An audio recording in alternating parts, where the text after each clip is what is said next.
Hello, dear viewers, and welcome back to the channel, where we delve deep into the sometimes glittering, often complicated world of the British royal family and the figures orbiting its powerful center. Today, we are turning our attention to one of the monarchy's most consistently scrutinized personalities, Sarah Ferguson, the former Duchess of York. She is a woman who, for decades, has navigated the treacherous waters of public opinion, financial pressures, and the enduring shadow of royal association. Now, facing perhaps the most acute existential crisis of her adult life, the Duchess is reportedly embarking on a remarkably audacious journey of self-reinvention. A desperate bid for financial and personal survival that involves pivoting her career in a direction few could have ever predicted. Before we unpack this extraordinary development, involving whispers of commercial fiction, adult themes, and an unlikely mentorship, please take a moment to like this video and subscribe to our channel. Your support ensures we can continue bringing you these detailed insights into the lives of those who inhabit the grandest stages of global society. The story we are examining today, initially brought to light by reports from Radar Online, suggests that Sarah Ferguson is attempting to forge an entirely new commercial path, one designed to extricate her from the ongoing, devastating scrutiny surrounding her and her former husband, Prince Andrew Mountbatten-Windsor. That scrutiny, as we all know, is inextricably linked to their past association with the late financier and convicted sex offender Jeffrey Epstein.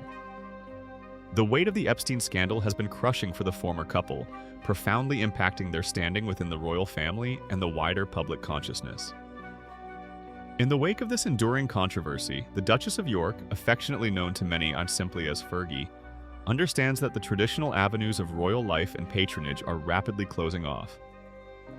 She is seeking not just a new career, but a radical new identity, one that can generate substantial, independent wealth and allow her to regain a measure of autonomy in a life increasingly dictated by royal decree and public judgment. The centerpiece of this dramatic shift, according to insiders, is a foray into the highly lucrative and often controversial world of commercial fiction. But not just any fiction. Reports indicate that the Duchess is seriously considering writing adult-themed novels, a genre that requires both boldness and a willingness to court controversy under the protective veil of a carefully chosen pen name. To understand the sheer magnitude of this professional pivot, we must first appreciate the context of her current predicament. The pressure on Sarah Ferguson is not merely social, it is intensely financial and domestic. The reign of King Charles III has ushered in a new era of austerity and decisive action concerning peripheral members of the extended royal clan. In a move that signaled the definitive end of their privileged, if complicated, status, King Charles has reportedly removed certain titles and privileges associated with both Prince Andrew and Sarah Ferguson. Crucially, he has also issued the directive for the former couple to vacate the historic and sprawling residence they have long shared, the Royal Lodge in Windsor Great Park. The Royal Lodge is more than just a house. It is a sprawling, 30-room mansion steeped in royal history, serving as a symbol of their enduring, albeit non-traditional, family unit. For decades, it has been Fergie's anchor. The order to leave this familial bastion has been interpreted by many as the final, irreversible step in their official marginalization from the core operations of the monarchy. It is against this backdrop of royal exile and financial uncertainty that the Duchess has reportedly recognized the urgent need for a robust, independent plan. Insiders have conveyed her clear and desperate sentiment. She can't just sit around waiting to be pushed out of everything, and that she needs a plan. And this is where the literary world, specifically the realm of blockbuster commercial publishing, enters the picture. Sarah Ferguson is, of course, no stranger to the world of publishing. Her past endeavors have been varied, respectable, and generally aligned with the traditional image of a royal figure. She has authored charming children's books, most famously the Budgie the Little Helicopter series, and more recently has explored historical fiction with novels like Her Heart for a Compass, which drew upon the life of her ancestor, Lady Margaret Montague Douglas Scott. These projects, while successful in their niche, rarely generate the kind of transformative generational wealth that provides true financial security against the headwinds of royal disfavor. The new plan, however, is radically different. It requires a mentor who has not just achieved success, but who has cracked the complex code of turning a niche literary concept into a colossal, global, multi-platform brand. That mentor, according to these fascinating reports, is none other than E.L. James, the British author who catapulted to unparalleled global fame and fortune with the revolutionary 50 Shades of Grey trilogy. The connection might seem bewildering at first glance. What could the former Duchess of York possibly have in common with the writer who defined the modern genre of commercially successful adult erotica? The answer, as articulated by the sources close to Ferguson, is brutally pragmatic. It's about the blueprint for commercial survival. One insider revealed the Duchess's strategic thinking. Fergie is saying, E.L. James cracked the code. I need to understand how she did it. This isn't merely about writing a specific type of novel, sources insist. It's about understanding the mechanics of generating a publishing phenomenon. It's about how to rise from relative obscurity, or, in Fergie's case, how to transform intense negative notoriety into a figure capable of sustaining a massive, self-funded enterprise. For Sarah, being able to pick her brain isn't about how to write erotica, it's about survival, the source emphasized. She sees James as the blueprint for rising from nowhere and turning it into a global brand. E.L. James's success is indeed staggering. The 50 Shades series originated as fan fiction and exploded into a publishing behemoth, selling over 150 million copies worldwide, spawning hugely profitable film adaptations and creating a new commercial category in bookstores. It is a story of independent, almost accidental financial triumph that transcends traditional literary boundaries. For someone facing the potential loss of their primary residence and their royal safety net, that kind of commercial power represents the ultimate form of insurance. Another source underscored the desperation and the focus on pure financial results, stating that Ferguson desires someone who's made real money to show me how to do it with the only thing I have left, writing. This is a stark admission of her limited options. Her royal past is now a liability. Her traditional charitable work relies on public goodwill that is currently severely strained. And her previous publishing efforts simply do not yield the necessary capital to secure her future against the machinations of the palace. Writing, therefore, becomes her sole remaining marketable asset, and she is determined to maximize its potential value, regardless of the genre required. The concept of writing adult-themed fiction might seem undignified for a duchess, even a former one. But Ferguson's strategy reportedly incorporates a clever mechanism to mitigate the risk of public backlash: the use of a pseudonym.